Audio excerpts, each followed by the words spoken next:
and here we're in the post episode. Hey, remember something episode? You're looking it up right now, live on camera. So when you didn't, you're getting it anyway. Fulcanelli was the name used by a French alchemist and esoteric author whose identity is still debated.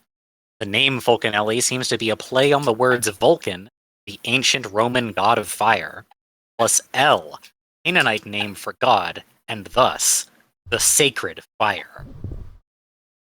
The appeal of Fulcanelli as a cultural phenomenon is due partly to the mystery of most aspects of his life and works and his disappearance. In particular, he is reputed to have twice performed transmutation of lead into gold. My God. Lead and gold, two very important metals to command line. Lead representing the void, and gold representing connection. The first was in 1922, together with his most devoted pupil, Eugene Concelliat. What the hell? What the hell? Eugene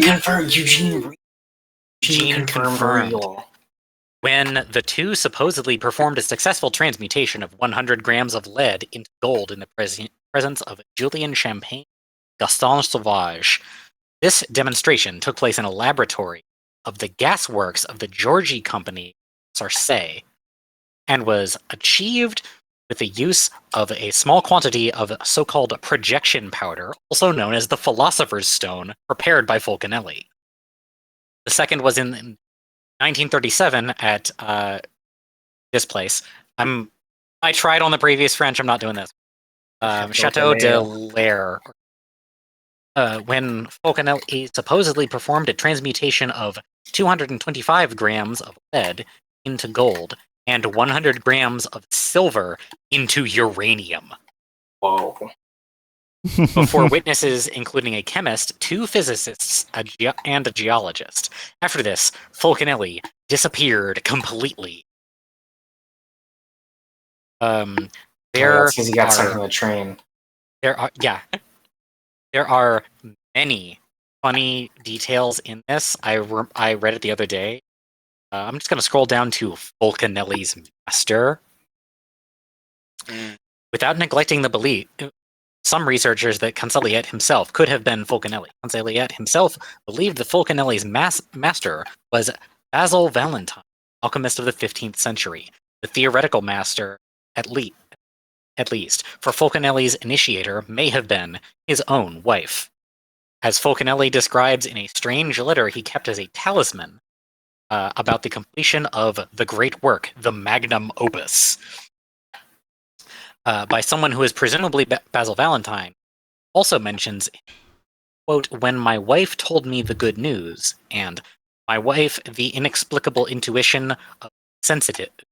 My wife, with the inexplicable intuition of sensitives, had a really strange dream. As shown by this letter when referring to something as important as great work, he mentions his wife as someone important to the magnum opus. The magnum opus, by the way, is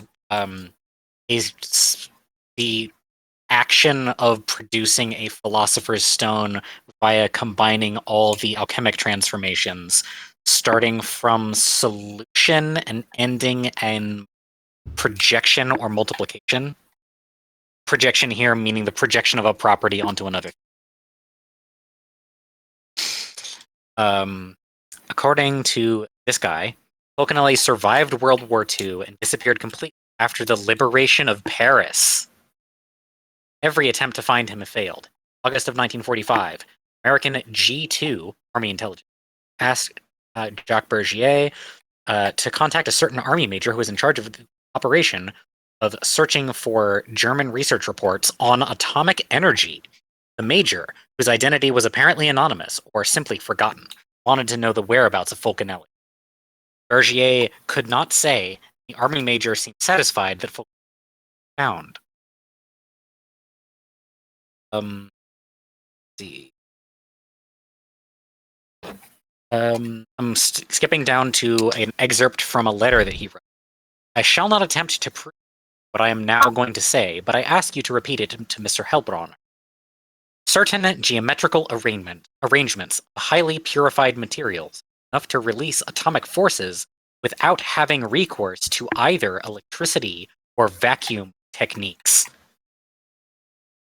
The secret of alchemy is this. There is a way of manipulating matter and energy so as to produce what modern scientists call field of force. The field acts on the observer and puts him in a privileged position vis-a-vis the universe. From this position, he has access to the realities which are ordinarily hidden from us by time, space, matter, energy. This is what we call the great work. Okay.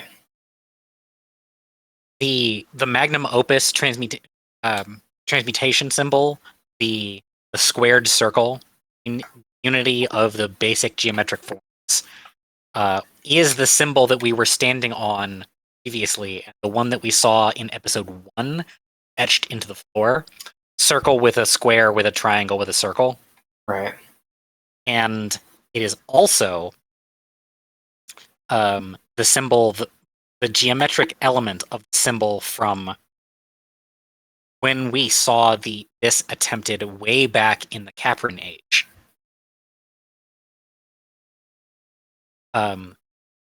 His great work, what getting into that privileged position vis-a-vis the universe is him getting onto the rail and then becoming the conductor. Yeah. Having control over the line. The extra impressive thing attempting about that note isn't it from 1936? That one where he's talking about nuclear force. Yeah, that's from 1937. That's crazy. Yeah. Bergier asked for Fulcanelli about the Philosopher's Stone. The alchemist answered, "The vital thing is not the transmutation of metals, but that that of the experimenter himself. It is an ancient secret that few discover each century. Fortunately, only a handful are successful." There's 2 people listed here in 1938 who correctly interpreted these results as being nuclear fission. Yeah. Scrolling down a little bit, Rendezvous in Spain. According to Cancelliet, his last encounter with Fulcanelli happened in 1953, years after his disappearance. He went to Spain, there was taken to a castle high in the mountains, rendezvous with his former master. Cancelliet had known Fulcanelli as an old man in his 80s, but now the master had grown younger and had physically changed in appearance. He was now an androgynous creature, being Fulcanelli called the Divine Andragon. Can I say something really stupid? What's up? In Command X, the season starts and you're in the mountains of Spain. Mm-hmm. Ah. Excellent. That is exactly what I thought. Yeah, it's pretty funny. That's why I emphasized Spain so hard. The reunion was brief, and Fulcanelli once again disappeared, not leaving any trace. Next section, the Phonetic Kabbalah, spelled with a C. According to Fulcanelli, the Phonetic Kabbalah, Fulcanelli's term for the special use of language drawing on phonetic similarities and other symbolic techniques for expanding the expressive reach of words. The Phonetic Kabbalah is not Hebrew Kabbalah. Even the derivation is Kabbalah here is derived from the Latin Kabbalus, a horse, as in the horse of Troy in the Iliad. It is basically homophonic and symphonic rather than numerical. It is based on phonetic assonance and resonance to echo, quote, the gay science, which is a book by Nietzsche. Simon nods. In the words of echo the gay science, in the words of ancient Greek deities, spoken in sacred ancient Greek nomenclature. According to Walter Lang, who wrote an introduction to this translation of Fulcanelli's Le Mystère de Cathedrale, the basic principles of the phonetic Kabbalah are restored in Fulcanelli's magnum opus. Ah. Words. Goddamn. Magic Man. That's lining right there. That is Yeah. lightning. It continues to go from here. More of this is true than you would believe. The classic line for a reason, folks. You want to talk about the andiron that you posted? Yeah. How did I get there again? I know it's a link. It's from a link on this page. Is it the magnum opus? I think it is. I think it is. You scroll up and then you click on magnum opus. You get magnum opus in a hermeticism. But that's not that's the hermetic version, ceremonial magic. What I want is the magnum opus from alchemy. Scroll down there and it will detail you either the 12 states or the 14 states from calcination to projection, or from negation to multiplication in quantity after multiplication in. This is also why all of the stats have a shun name. Oh. That's explicit. I don't think I actually used any of their words because I was like, that's dumb, and also maybe too esoteric and culty. Mm-hmm. Yeah, that's a little too close to the wrong fire. Yeah. So from there, if you click on projection (parentheses alchemy), you'll get. I have seen and I have touched the Philosopher's Stone. The color it was like saffron and powder. A description of a transmutation done. A projection, turning 8 ounces of quicksilver heated in a crucible to 8 ounces minus 11 grains of pure gold. That word. A grain is 1/600th of an ounce. In this. I skipped over that part, but Okay. When do you make projection? This is Ben Johnson's. When do you make projection? Son, be not hasty. I exalt our medicine.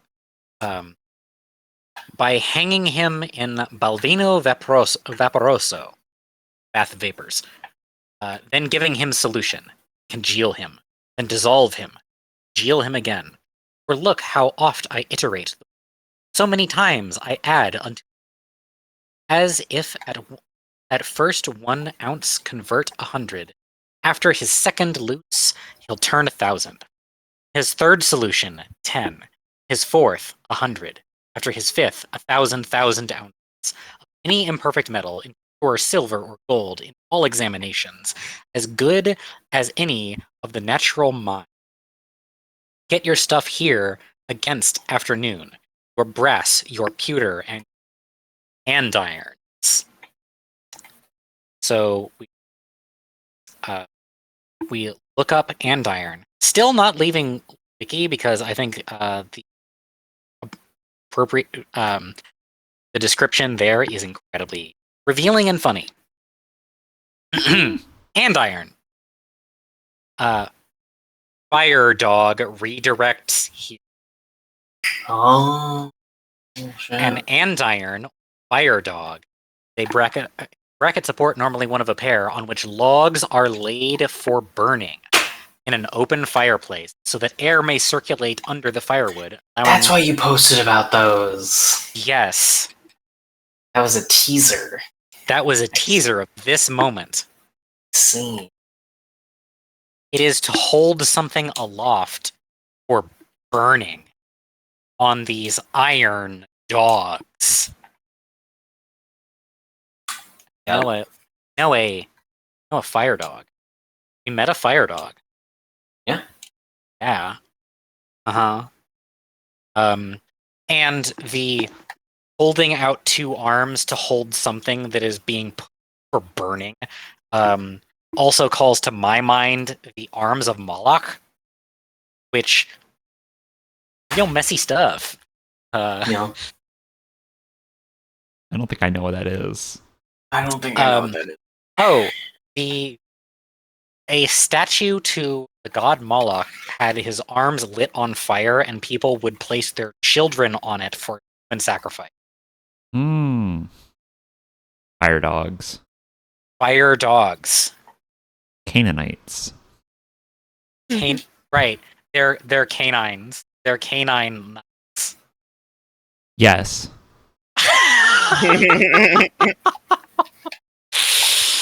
Oh. No, I had a lot of fun Aru. with them. I'm gonna call them the Andirons from now on. Those people, the Men of Wolves. There's the Caprins and the Andirons. The Men of Wolves. The Canine Knights. I called them the Canaanites, and no one said anything. Not even Tarbuck, who that should cause your ears to fucking point through the ceiling. Hmm. All right. Yeah. Hope that was worth it. Cardo's dead. I wish I had more energy because I would be becoming schizophrenic at this otherwise. I'm just trying to be really funny, everybody. It's working. You are very funny.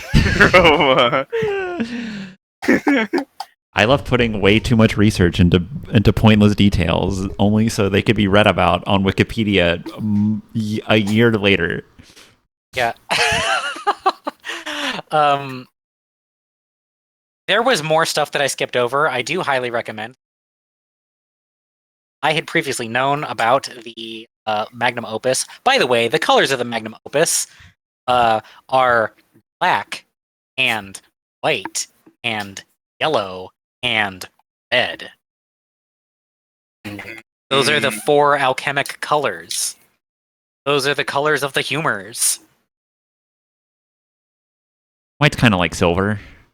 White is silver. When you have white on a shield or on a flag in vexillology, it is argent. Silver. Mm-hmm. When you have yellow on a shield or a flag in vexillology, it is ore. Gold. Yep. No, I'm very funny. Yeah. This is fantastic. It's pretty great. More of this is true than you would believe. And by true, I mean based on stupid historical bullshit religion. Sorry, occultism. Yeah. It's not really a religion. Right. Religion is about formality, whereas occultism is about hidden.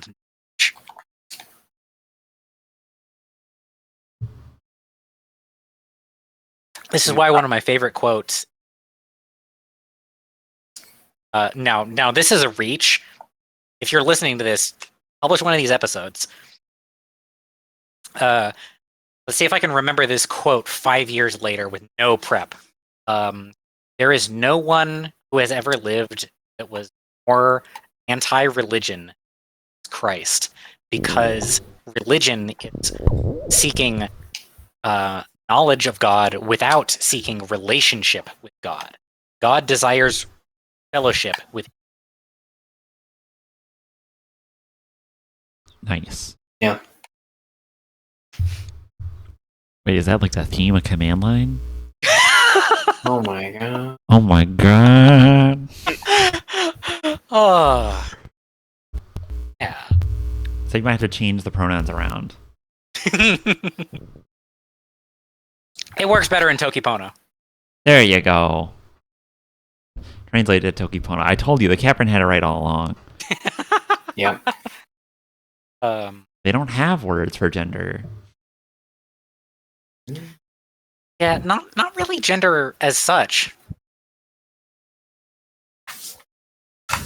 Good. Good. Keep it that way. They have the any all pronoun, and then they have the word for being transgender, and that's it. Good. Which I gotta say, totally sick. They know their audience. It's autistic people. Yes. Excellent. Good night, everybody. Good night. Good Thanks for job. sticking it out. Volcanelli, forever. Volcanelli. I feel like it's a bad thing to say. No, I'm- it's press F for Volcanelli because he's dead. Press L for Volcanelli. Yeah, He F- did I'm- exercise his ass. I'm Yeah. I'm memeing Fantano at the end of every Fantano video. Thing he talked about in the video. yeah. Vulcan Gray was just a Freudian slip of a name. Interesting. Except he's totally just an alien, guys. He's totally an alien.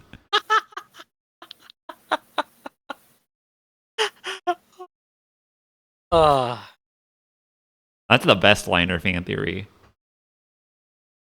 is a Vulcan and also a Gray. Yes. Yeah, it's fucking hilarious. It's the funniest thing I ever said.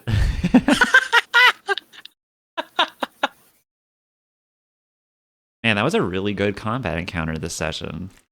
Mm-hmm. Very dynamic. Getting to our roots.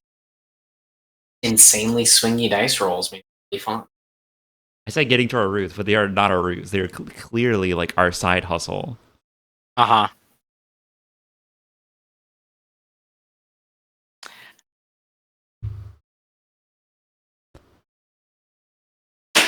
Wow. This episode. Hey, Hmm. moms? Am I right? Yeah. I wonder what your mom's gonna think, Simon.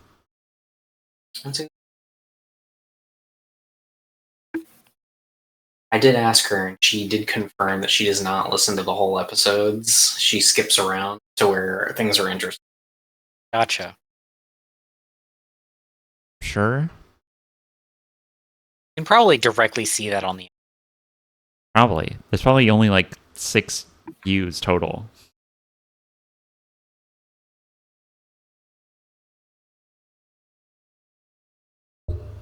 I really didn't know what to expect when we were happening.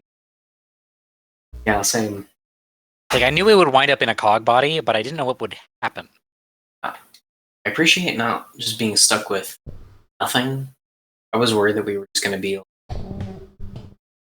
Punching. half nothing. Like Minecraft punching everything to get more Yeah. stuff. Yeah. No, they upgraded all the cogs.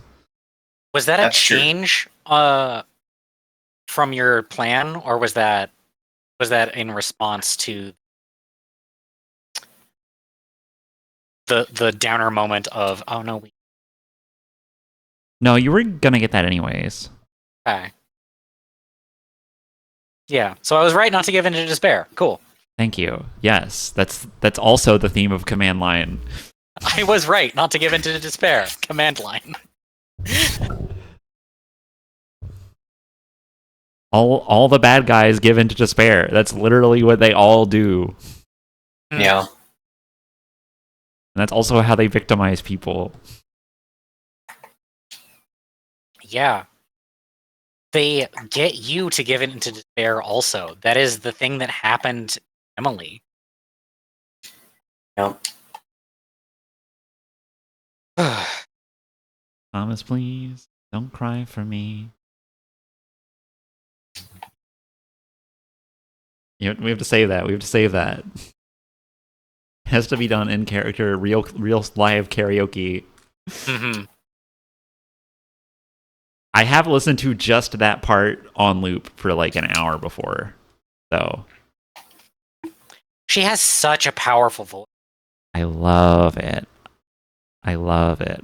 I'm glad I did voice training to voice Emily for this season, so I could switch from this all the way down to here, about as high up as it goes. Put in the work. Yeah.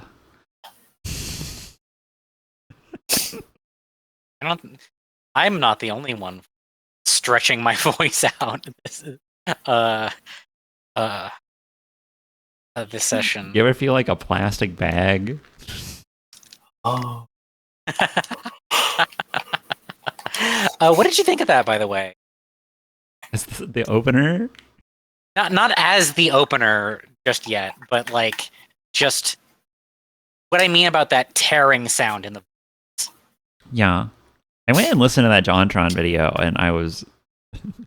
Well, we can talk about this. We can talk about this off of the air. Actually, We're still on air. What the fuck? yeah. Well, yeah, I'm interested. Like we're talking about the tearing vocals. Okay. I do admire the tearing vocals. That feel like my favorite vocal tearing is like when you listen to Freddie Mercury live. That's I the haven't most heard it very precious. many of it. Yeah, that's the most precious vocal cords tearing. That's what that is right there. Now, I should be clear for the audience. It's not literally your vocal cord tear-like sound. To my ear.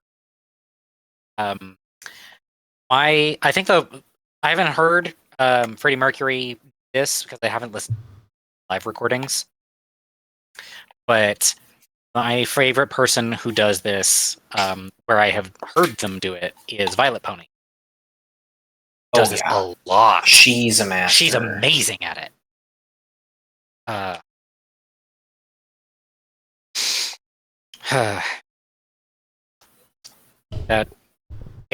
That's a position to be striven for. Mm-hmm. Well, I think that's Should all about. be selected. Is that about all the lining we got, or do you want to talk more? Because I have to pack.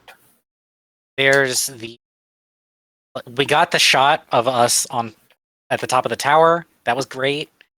Through like a big floor to ceiling bay window. Yeah. I'm glad that I correctly analyzed that both halves of Searchman were just the worst. Yes.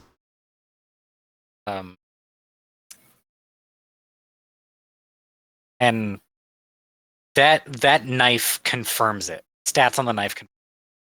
Yeah. Yeah. That's storytelling through mechanics. Yes. There's a. Yeah.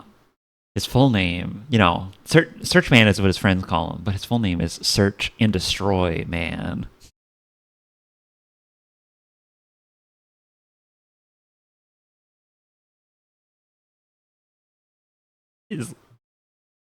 Yeah. Tied off that thread. Yeah.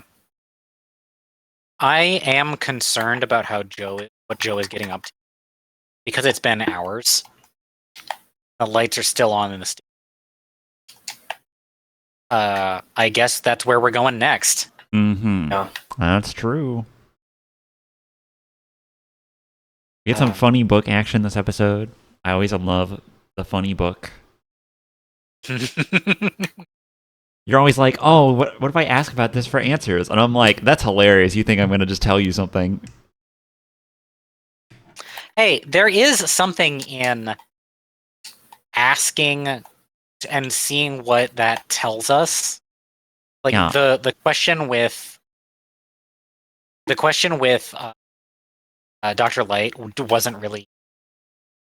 That one is not clear to me. Both of the answers that I gave in the episode seem equally likely to me. Or both of the interpretations I gave in the episode seem equally likely.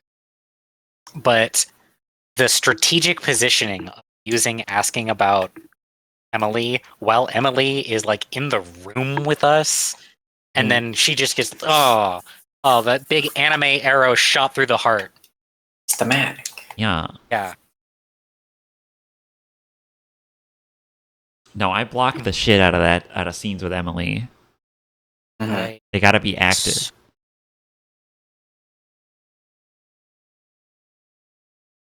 How? If I just put my hand up, instead of taking her hand, what do you think? How do you think that would have gone? Pretty differently. I think we would have had at least a few more laps around the track if you wanted to approach a good ending. You might not have gotten there. Yeah. I was fully willing to be like, yeah, Emily wants to die, and you can't convince her otherwise. Mhm. But we had some very powerful speaking. I was amazed. Most of the I time, most of the time, you guys tend to flounder when you're told, okay, you need to convince this person of something. Yeah. Some of that is like the thing that I'm doing. Unhinged lunatic. Say at Joe. Mm-hmm. This is the no nonsense. Just pull out all the stops and go as hard as you possibly can. Yeah, pull on every real life charisma point you can muster. Yeah, and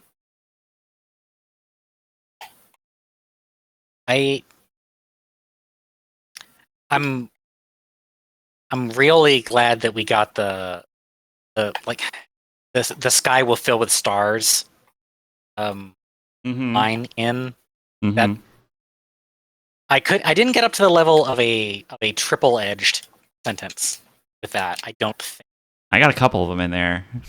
See, the sky will fill with stars in that they will literally be turning back to look at us.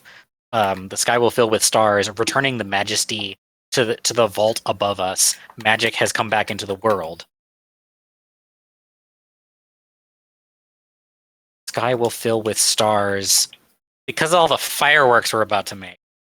There we go. We got there. That's at least 3. I'm satisfied. Yeah, at the end of the video game where it says like, "Oh, congratulations! Put in your initials," and then it's like little fireworks pixel. Yeah.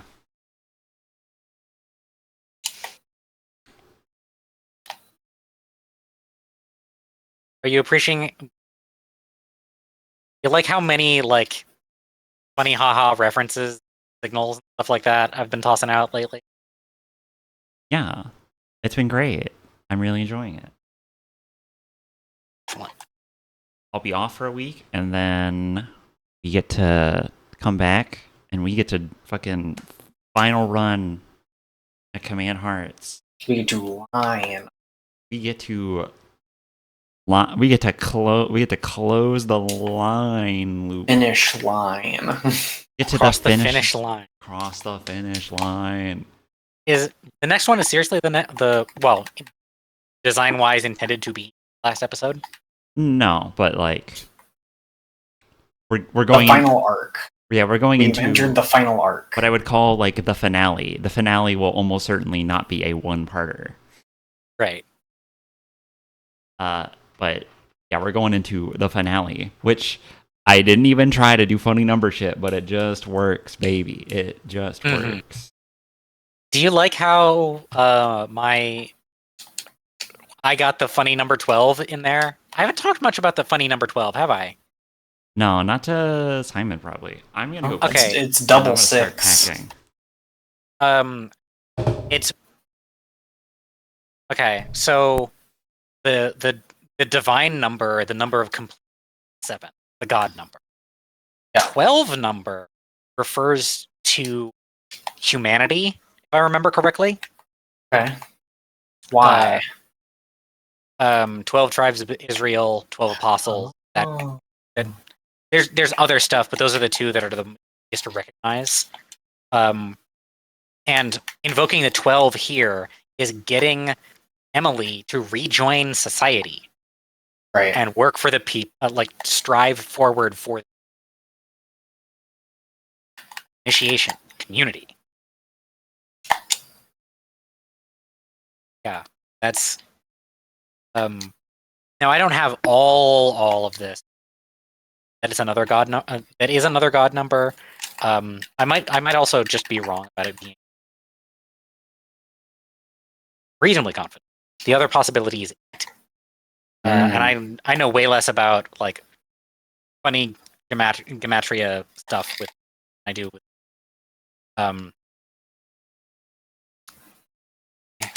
another example of this is that when the 12 tribes of Israel are like camp, they're like arranged to form a cross where the center is where the altar is, for lack of a better term. And what else? 12 is 2 6s. That's true, but it doesn't really work like that. 6 is incomplete. It's 1 less than 7, and one of the numbers that it takes for itself when trying to like be boasty is 13. It tries to be 1 more than the complete. See, like put in a little extra because it's trying to put itself above. Yeah. Okay. Yeah, that's basically that.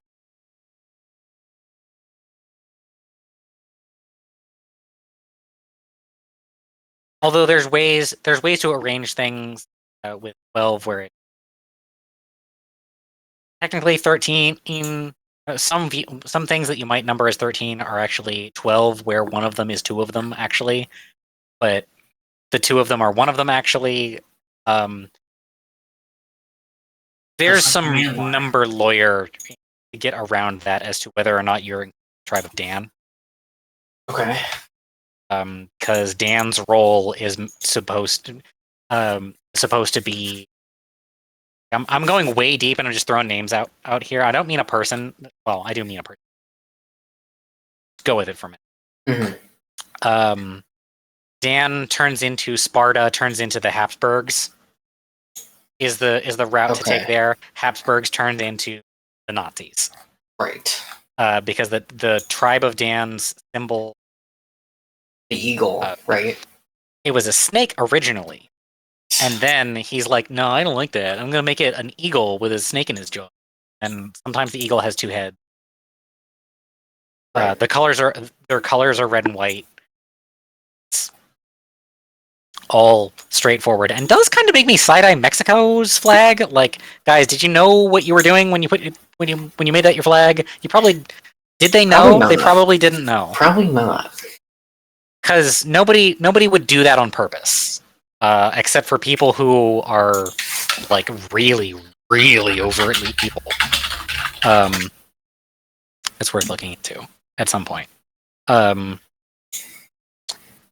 But yeah, because he's supposed to be like descendants of the tribe of Dan are supposed to be like the thorn in the side for a long. I realize I'm just talking about like conspiracy theory theology right now, Yeah, but it's fun. You're going right for the throat, right for the throat of the Bible right now. We because of that, there's the one of the, I think it was it. Come on, the sons of one of the guy named Israel's grandsons was formally adopted by him, rendering him a son and part of the 1 part in 12 direct inheritance. Because one of the other guys got disinherited out of his birthright claim, and so sometimes they get counted together when Dan is included, and they get counted separately as different guys when Dan is not included. It's just to make the numbers work. The Mexican flag looks like that because it's based on an Aztec symbol for Tenochtitlan, which is, Mexico City. Mexico City is actually Tenochtitlan. Yeah. Right. And apparently, but also syncretism. Yeah. I'm attempting to do some more research. Yeah. You know what I mean when I say syncretism?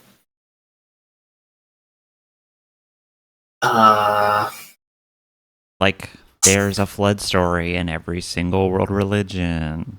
Yes. Or how every description of giants has them living underground and eating human flesh. Right.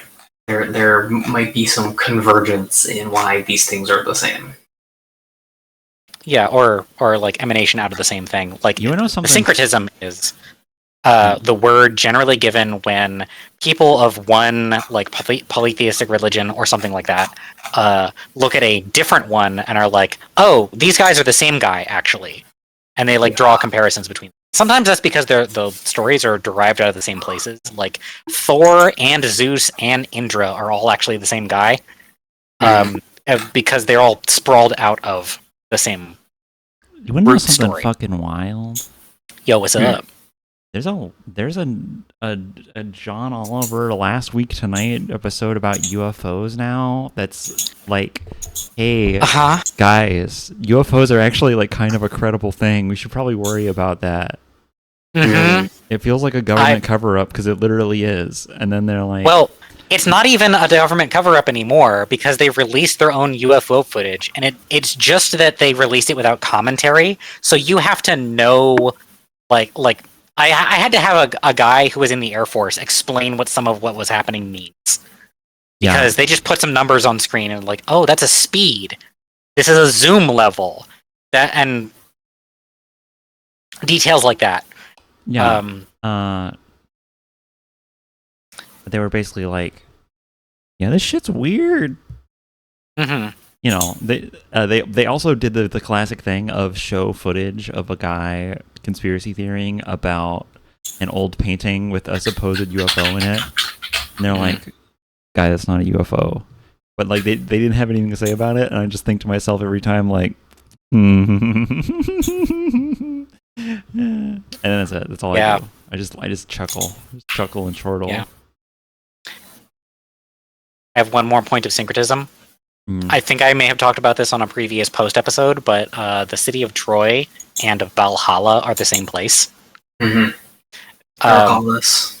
The city of Troy is described as having like big stakes in sticking out of the first like 12-ish feet of the wall to stop people from riding horses up to it and stuff, or like pushing ladders up there. Valhalla is described as a city whose walls are made of spears. A sort of palisade, if you will. Yeah, a palisade. And separately from that, the ancestral sword of Troy is meant to have been forged out of many nails. Like combine a whole bunch of nails and like reforge that into a sword via pattern welding, or I think either pattern welding or something to that effect.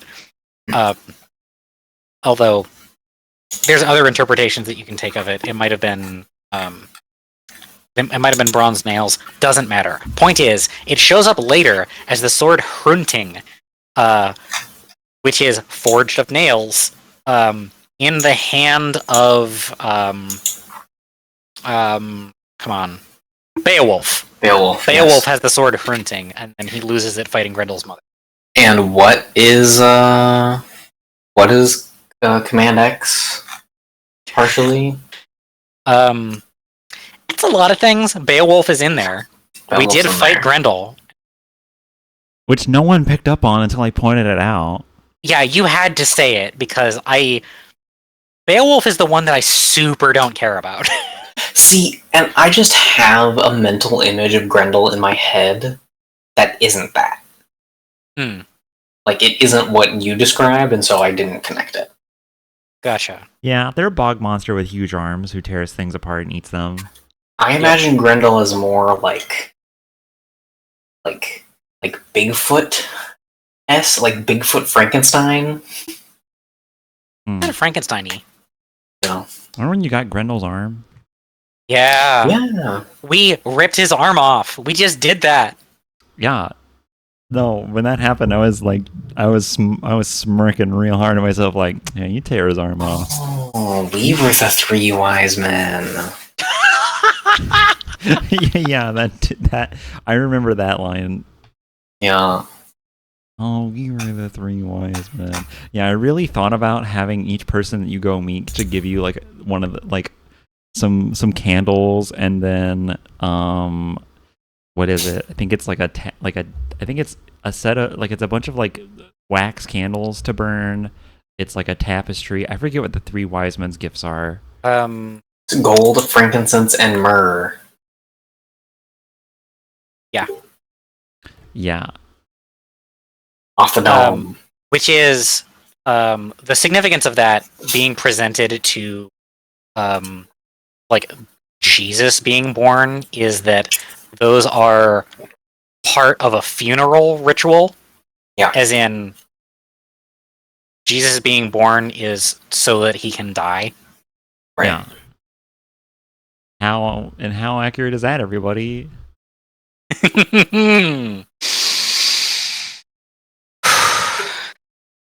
Did we bring gifts? I don't know. I Did mean, we had 3 things. I did give you? I was giving you items, and I was like, Yeah. A floppy disk. Yeah. Here's a A floppy, floppy disk. disk with the soul of a freak on it. Here's a floppy disk, a sword, and a shield. I'm also going to say outright now in this post episode, Hansa Yumi is Buddhism. He was like under a tree for a really long time. That Thinking about episode is stuff. He called wants to "The reincarnate. Buddha Beneath the Bodhi." Yes, it's very clear. Well, the fact that he was a stand-in for the problems with the Buddhist mentality towards this thing, like towards all things, like the passivity, the like let's all just die and reincarnate, the giving up on stuff, the fact that Hanta Yumi's plan is all become one, and all the criticisms we've already laid out about that. Mm-hmm. Yeah, I'm so glad that you and I think the same thing about Buddhism. Yeah, we're playing the most Christian game ever made. And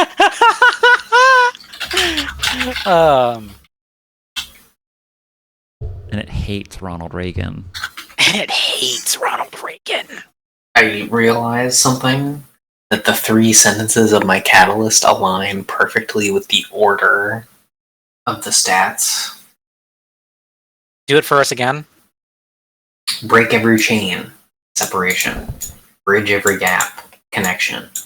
Be the change you want to see, investigation. Pure accident. Pure fucking accident. Delicious.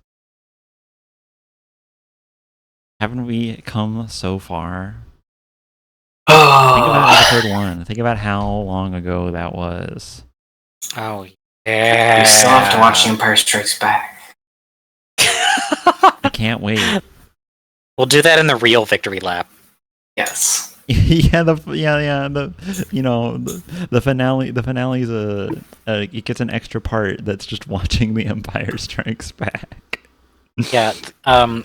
Let's say that it's like a denouement, like it's a bonus feature. It's like a flashback to before things really kicked off. Yeah. No, it's a flashback to specifically like during episode 5 of Command Line. I feel like what does that? I feel like there's something that has the moment of like once everything's said and done, it like cuts back, and like the last scene is like very early in the continuity. It's like Haruhi? No, I'm talking about like a film or like a Okay. show that has a normal order, not a fucked up order. Not Haruhi, which has the most fucked up order.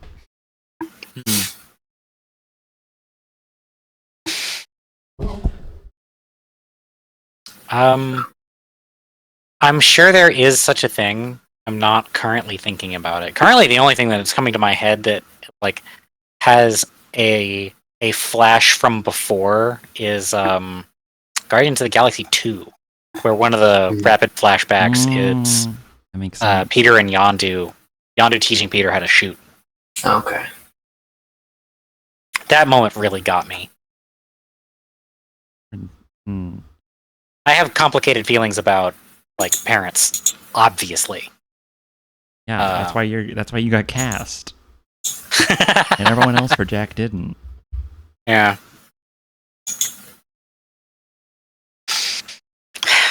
Well, Pat Mastroianni's too old now. Yeah, shame. Would have been perfect back like 30 years ago. Yeah, back in when would I have cast him? Probably 1992. There you go. Hmm. Yeah, Command Line would come out in the 90s.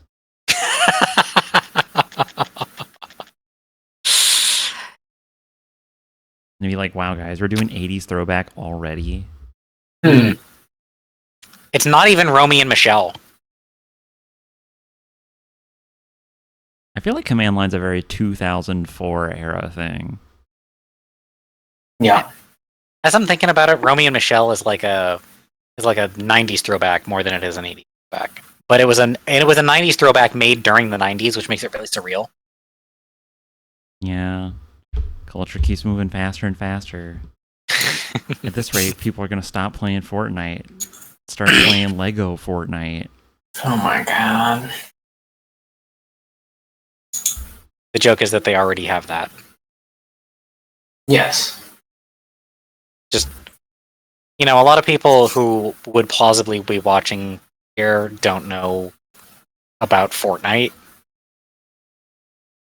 because they don't participate in video games.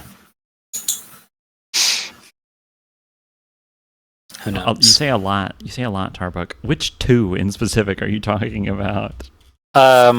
Sai's mom and Savannah. She will not come here. These videos are unlisted. These videos are not unlisted. I thought they were unlisted. No, they're listed, but they're just not in the playlist. They're in a different playlist. They're in a playlist of post episodes. Okay. Hey, let's wrap this one up because I need to pack, and then I need to leave in 3 hours.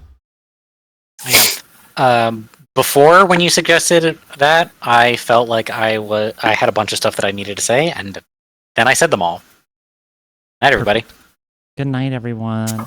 Bye, liners. Good night, everyone.